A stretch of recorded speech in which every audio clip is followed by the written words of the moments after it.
The small idyllic town of Willow Creek had always been a quiet sanctuary of charm and order. Nestled between rolling green hills and sprawling forests, it exuded a postcard-perfect sense of peace, the kind of place people dream about on sleepless city nights. I'd inherited my property on the outskirts of town from my grandfather. 40 acres of undisturbed beauty, complete with a rickety old barn, a hand-built cabin, and the whisper of family history carried in the wind. It was my retreat, my pride, and most importantly, my peace of mind. But peace, as I would soon learn, is a fragile thing. The first signs of trouble came in the form of an HOA letter.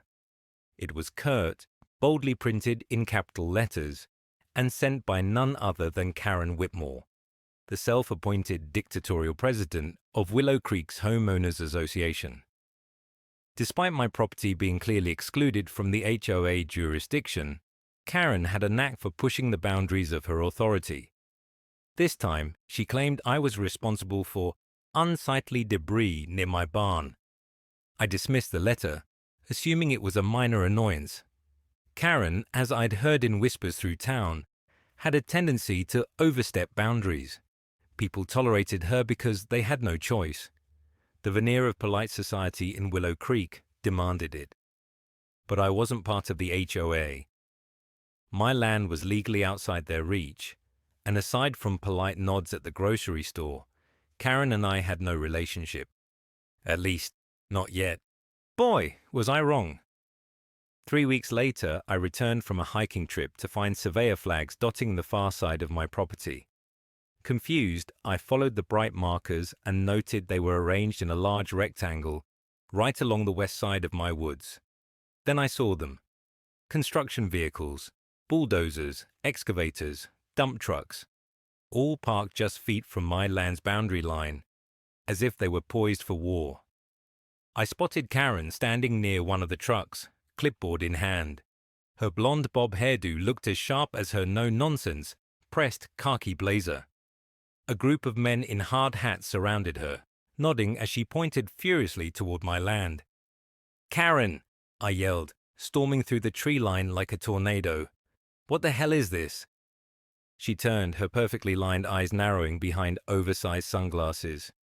"Oh, hi, Jake," she said, her voice dripping with artificial sweetness. "Just business. No need to shout." "Business?" I gestured wildly at the equipment. "Those are on my property." She raised her eyebrows in mock surprise. "Oh, is that so?" "I don't think so, Jake. We've filed all the proper permits." I was stunned, speechless by her audacity. I had no prior warning, no communication about any project. They had simply showed up, flagged my land, and begun work. Karen acted as if this were her right, as if she owned the place. "You can't do this," I growled. "Oh, but I can," she replied with a smirk. "If you have an issue, feel free to contact our HOA's legal team. Until then," she turned and barked orders to a crane operator nearby. "We're on schedule. Have a good day, Jake." And with that, she walked off, leaving unspoken threats hanging behind her.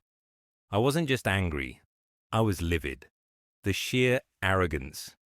I spent that night poring over property maps, deeds, and any documentation I could find to figure out what exactly was going on. My land was clearly separate from the HOA. I could prove it. The next day, I marched down to town hall, carrying a folder of documents. I demanded to know how permits were granted for Karen's little project, and who had authorized encroachment onto my land. I expected some confusion, maybe an oversight. What I got was far worse. "You see, Mr. Dalton," the clerk muttered sheepishly, pushing her large-framed glasses up her nose. "The permits were granted based on plans submitted a few months ago. According to this," she flipped through a thick packet of forms, "this land was marked as belonging to the Willow Creek HOA." "That's impossible," I shouted, making heads turn. "The land's been in my family for generations. My grandfather built that barn." "Well, that might be true, but frankly, sir, you would need to take that up with the HOA. Karen. This all started with Karen. I hired a lawyer the next day. Tom Henrik was a no-nonsense, sharp-witted attorney with a reputation for outsmarting bullies. After reviewing the documents, Tom confirmed what I feared. Karen had filed a dubious claim with the county several months back. According to the claim, the western part of my property overlapped with HOA land due to a boundary confusion. And then came the kicker. "Jake," Tom said, rubbing his temples, "it looks like she's already started building a hotel." A hotel. She filed for commercial development permits using the HOA charter as the basis for land ownership. The county approved it without verifying your boundary lines. And now she's sitting on a project worth millions. A hotel. On my land. Karen had pushed her audacity to theatrical levels. But what made my blood boil even more was the scope of construction. We weren't talking about a bed and breakfast. Karen had envisioned a sprawling multi-story resort, complete with high-end amenities, a pool, and a spa. She planned to draw tourists from all over the state. Karen wasn't just violating my land, she was trying to erase my history. Tom and I drafted a cease and desist letter the next day. We both suspected it wouldn't stop Karen, but I wanted her to know I wasn't backing down. What followed was a weeks-long battle of legal paperwork, stalling tactics, and thinly veiled threats. The twist came when we discovered Karen had made mistakes in her haste.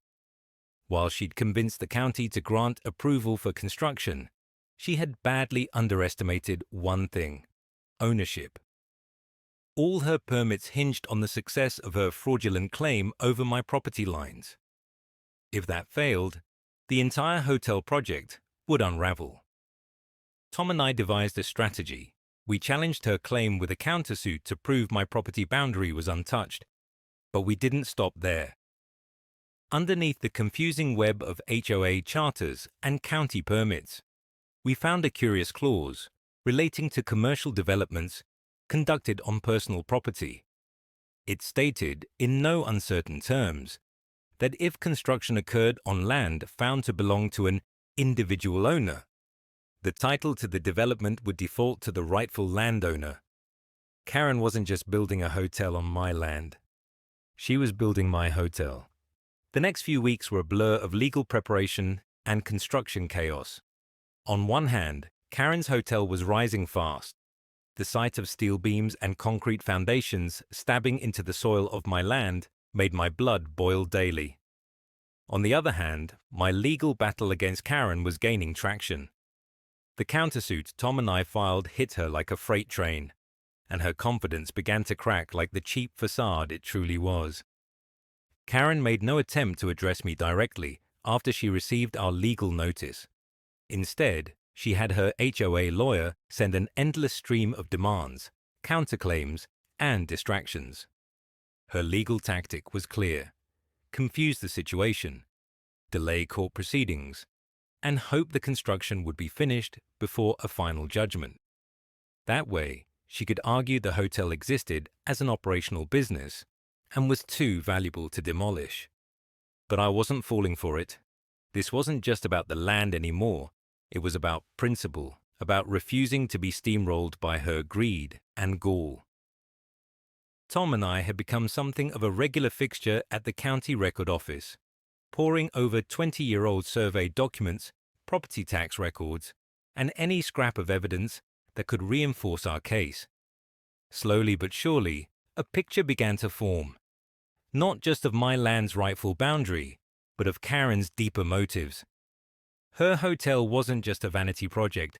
Documents showed that the HOA was struggling financially. Membership dues weren't covering expenses, and Karen saw her hotel project as the golden goose to rescue their balance sheets. She needed to finish it at all costs. That's when I knew I had her.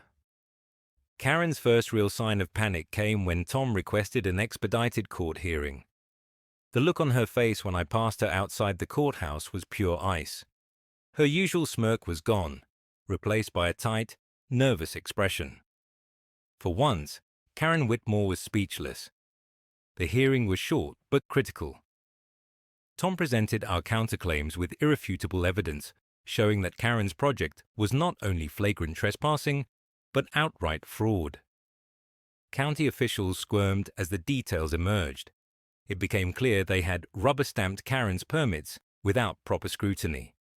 Karen, of course, argued that everything was legitimate, and any inconsistencies were the result of clerical errors. The judge disagreed. "We'll be halting all project development until ownership disputes are resolved," said Judge Elvira Hastings. Karen's face went pale. "But the hotel is already 70% complete," she blurted out, forgetting her lawyer's advice to remain silent. "That's your problem," Judge Hastings replied coldly. For the first time, I saw her armor crack. This wasn't a woman used to losing battles. She had bullied people into submission her entire life. But now the tide was turning against her. I underestimated Karen's determination. Stopping progress on the hotel wasn't enough for her. She retaliated by initiating a smear campaign against me in the community. Flyers began appearing on telephone poles, accusing me of holding back essential progress for Willow Creek. HOA members sent me not-so-subtle emails calling me selfish and greedy. Strangers stopped me in the grocery store, asking why I was sabotaging the town's economic revival. Even worse, Karen had somehow convinced a local news station to run a puff piece about her visionary hotel and how one unreasonable man was blocking its completion. It hurt. Willow Creek was my home. I didn't want to be the town villain. But as Tom pointed out, Karen's campaign wasn't aimed at the town. It was aimed at shaking me. She wanted me to feel isolated, to back down under the weight of public opinion. "Don't play her game, Jake," Tom said. "You've got the law on your side."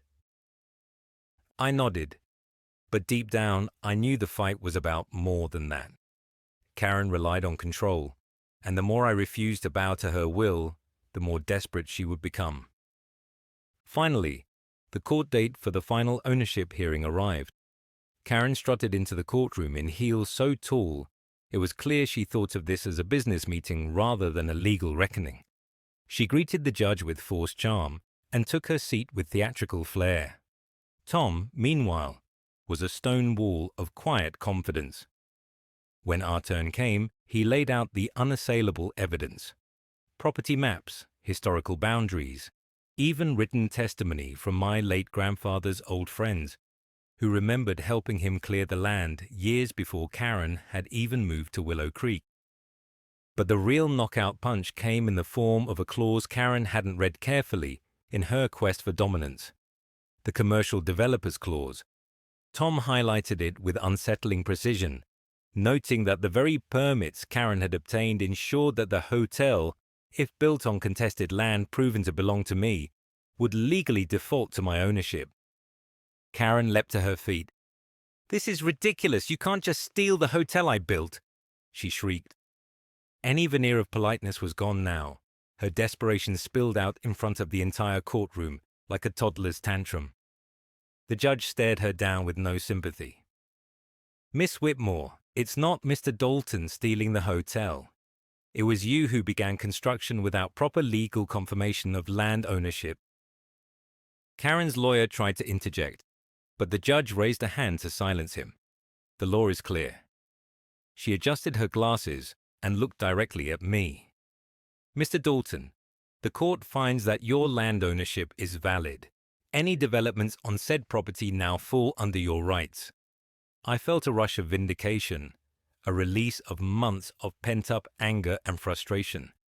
I owned the hotel. Karen had built it with her own schemes, and now it was mine. Even as the judgment was handed down, Karen didn't go quietly. She filed for appeal, dragging the process out for another 6 months. But her fight was a losing one, and with every legal maneuver, her reputation in Willow Creek crumbled further. Meanwhile, I put the hotel under new management. With Tom's guidance, I carefully negotiated with a reputable hospitality company to take over operations. Within a year, the hotel opened. Not as Karen's vanity project, but as a facility that genuinely benefited the town. Jobs were created, tourism flourished, and Willow Creek enjoyed an economic boost. Ironically, Karen's vision for the town's revival came true, just without her in the picture. The HOA voted her out as president after the scandal, and she moved away in disgrace, muttering about injustices that no one cared to hear. Standing on the hotel's balcony one evening, overlooking the land that had been in my family for generations, I felt an overwhelming sense of peace. The victory wasn't just legal or financial, it was personal.